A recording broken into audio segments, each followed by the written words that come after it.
What up, guys? Welcome back to another episode of the Barbell Brigade Talk Show. We got Nadeem, we got Silent Mike, we got me, Bart, and I feel like this is a really good question because I think all of us got into the health and fitness industry in a different way. But a lot of people ask, how do I get involved? I like this, and I almost kind of like liken this to when I was a kid. Like I would see skateboarders, and I'm like, man, how do I get into the skate industry? Like, how did you guys get into it? And would you do it the same way again? I think there's two things that pop into my head. One is, do you want to get into the fitness industry or do you want to be a fitness professional? Because those are different in my head. I think getting into the fitness industry, especially nowadays, is super easy. Because you take whatever job skill you have and then just go work for a fitness company. Because, yeah, you'll still be doing accounting or marketing or something, but you will get to mix in with the gym and meet some people you like and be around the culture you like. Yeah, you could be an accountant at Gymshark. Right, and they're still jacked there. They probably have a gym at the office, and you'll get to meet, all your favorite influencers and whatever. So you can really dig your feet in there. To become a fitness professional, which in my term would be some kind of health, lifting, nutrition, you probably should start with some education and gathering skills. Everyone wants to be a TikTok influencer and an online coach because it's easy money. And I think that's degrading the profession that we already have issues with standard. So I would become the best blank you want to be. Best yoga teacher, best coach. Start reading books, start taking courses. Although certificates aren't the end all be all, I think they're important. I do think they're important to grab. Just like a degree. If you want to be an accountant, go get a fucking math, accounting, business degree. Like, it fucking matters. What do you mean by industry though? Like, I just want to be an influencer. I just want to be. I want to work for a fitness company. I think when people say they want to be in the industry, I think they want to have a job that pays them, or they could pay the bills by being in this ecosystem. Yeah, the easiest one is being a personal trainer. I feel like if you're a personal trainer, I think maybe if some people more so maybe want to say like, oh, I want to be a social media influencer. Right. Yeah. But you could just, if you're posting your content, there's no difference between you and someone that has more followers. Maybe just the amount of views and maybe how you can monetize it. Yeah. But you can monetize it, creative ways, a lot of ways, having a small following. Yes. Well, some of the smallest people on social media are making like millions of dollars a month on their coaching, and I know people that have millions of followers that can't pay the bills. Yeah, it's not a direct one-to-one. Yeah. I do think like the most important thing is to have a skill, which people just seem to neglect. Even if you purely want to be a content creator, I hate the term influencer because I think you can be a content creator, but you need to have a skill. Do you speak well? Do you do PowerPoints right? Do you do animations? Do you know how to edit? What's your talent, and get better at that. And you can get better as you post, but the focus shouldn't be the likes and the views. The focus should be, am I getting better? And same with being a coach or a personal trainer. Like, there's so many people that want to do it because they think you'll turn into Bradley Martin. But the truth is, if you're some of the best coaches I know, Ben Bruno. You know Ben Bruno? Ben Bruno used to write for T Nation, amazing, very knowledgeable guy. I learned a lot. He's probably around my age or your age. And now he's training literally half the NBA. He trains Justin Timberlake. He trains all these folks. And he started from the ground up being a personal trainer at like a small And he gym. might not even have a social media. No, his social media itself just started to grow right now.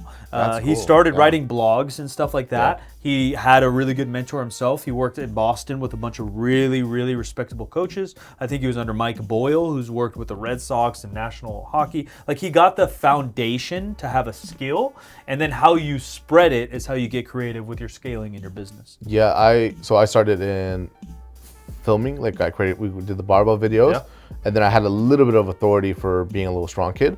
But it was the way I grew was just creating content. Yeah. Like, I was filming for other people, and then that's how they either knew me from my work, or I started creating content on my own based off of that and like making people laugh. But it was mainly through just being known as like the filmer.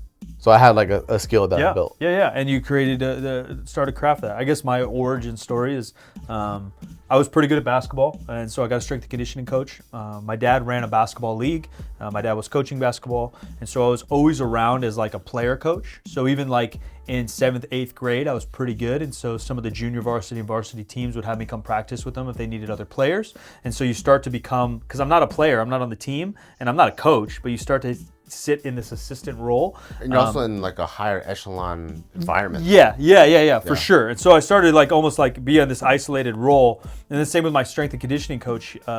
He would have me teach some of the new guys some of the stuff because I had been with him so long. So he'd get new. We worked in small groups, 5 to 10, and they're all like college, high school, and pro football and basketball players. And so I'd teach them some of the ropes of the exercises or stuff we did. So you start to be like the bridge from the expert. And then because you could do that and do that forever and not learn. But if you consciously want to get better, then I'm trying to learn what my coach is saying and really represent that in my own way.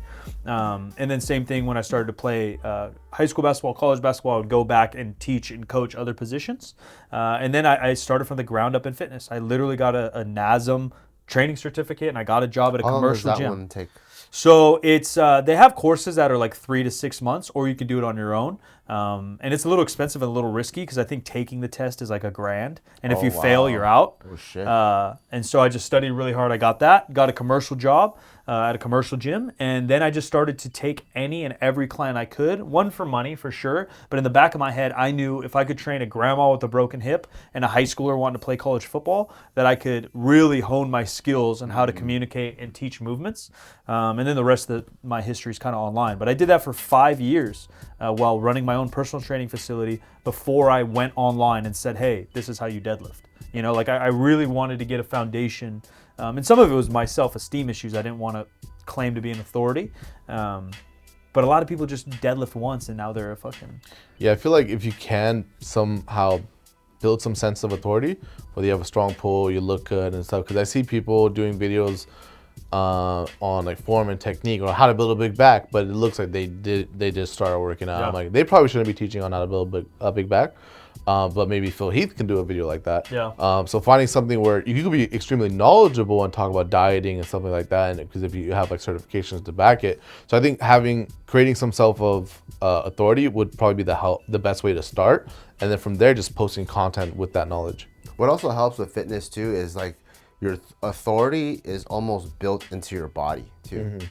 You know, like when you're a walking resume. Yeah, when you see someone that they got a big back, you're like, oh, dude, what do you do?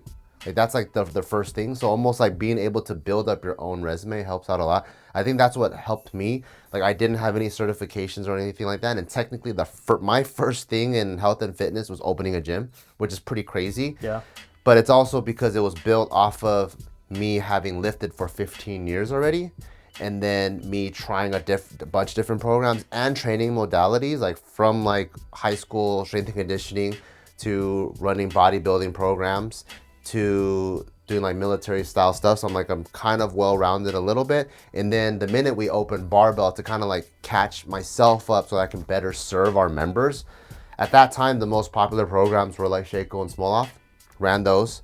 And then also every other program that came out, like Westside. Also flew in Shaco. Yeah, we flew in Shaco. Yeah, we did a Kaizen collab program with him. I ran the Cube by Brandon Lilly. I ran some Juggernaut programs. I literally ran everything to bring myself up so that I can better serve the industry. Because a lot of that is intent. Because you can run those programs and learn nothing. Yeah. Or you can run those programs, analyze them, and learn from them. Yeah, a lot of people, they grab programs, and there's a lot of pages in the beginning, like all the preface, they skip it. They go, day one, what do I do? Skull crushers, yes. Yeah. Versus like I really like read everything. Oh, what is the different philosophy between this and this? What's the difference in approach? And so I did all of that, and I say the word serve the industry because if you want to stay in the industry long, you have to find a way to provide value and serve the industry and keep adding your own personal touch to it, and that's really, really important. That's why the skill is helpful. Yeah. Like if you're bringing a complete, like Nadeem brought a complete different, even comedic approach, editing approach, timing to fitness, which is why Nadeem was able to stay for such a long time in this industry and why so many people look after him and look up to him. And it's always like that. It's like, what's this new thing that I do here that I can come in and then add to this? Go get jacked. That's a important thing. So every kid wants to take steroids and think that that's going to help them blow up in this industry, but they don't realize the personality and like the knowledge and all those other things. Or how many people are on steroids and haven't done shit. or how many people are natural and are probably at the top of the industry. Yeah. So Yeah, Arnold Schwarzenegger. don't think just taking steroids is a quick pathway to gaining authority and blowing up in this industry. The quick analogy that I always go with is you want to learn from the guy that had little hops that dunked versus the guy that dunked when he was 14. Or the guy the guy that's done it for 20 years. He's 45 and still banging them He's out. still dunking. Yeah. So, and I say that in regards to when people have long journeys, they generally have a lot of insight. And that's the reason why for people that are lifting, take as long as you can to not jump on steroids, because when you fast track your journey, you're actually going to skip out on a lot of amazing lessons. So someone might actually look the part, but they're not going to have the actual intellect that came with it. Sure.